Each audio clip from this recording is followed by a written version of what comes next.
With the holiday season in full swing, many of us are planning to spend time with family and friends. But this time of year isn't joyful for everyone. So before I was a mental health officer, I was a patrol officer. Josh McNeal is a mental health officer with the Buda Police Department. Officer McNeal has been with Buda PD for 3 years, but his current job is a newer position for the department. The city gave the police department a grant-funded position, and that was the mental health officer position. And the grant was to fund the position for a whole year before they decided whether or not to take it on or not. Dealing with somebody with a mental illness was something that was not,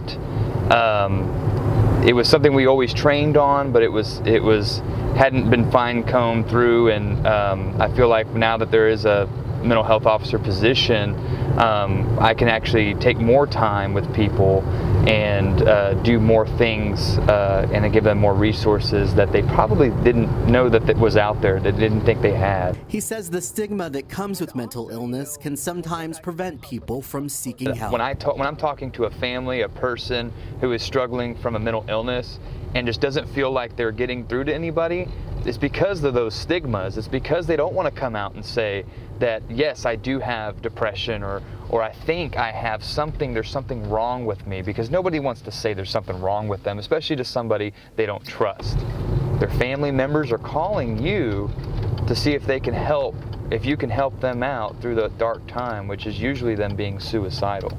Officer McNeal spent 4 years in the military as a Marine. It was during this time that he realized how much it mattered to have a support system. And being in the military, having awesome leaders and having awesome friends who got me through the thickest of times, who I still call, it makes me wonder, how are the people of Buda?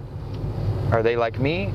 Have they received help before? Maybe I can help them out. During his time as a mental health officer, he's responded to a number of calls.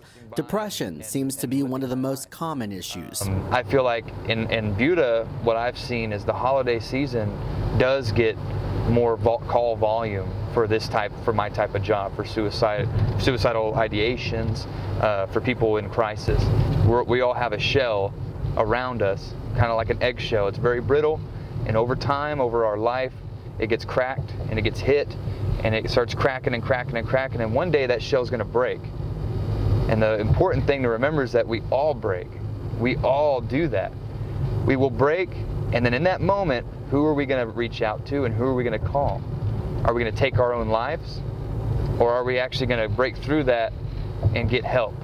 And Officer McNeal says he is working to help as many people as he can. If it's an emergency, if it's something that is life-threatening, 911, police will be called. If it's a mental health related incident and I'm on duty, I will be there. That's the beauty of having the mental health officer in Buda. However, if it's something that you just want to inquire about, questions, concerns about your family member, that's something to call the Buda Police Department about, so that I can get in contact with you and be a part of your family and be a friend of the family, so that we can start communicating on how to make mental illness something we talk about instead of just throw in a closet and close the door.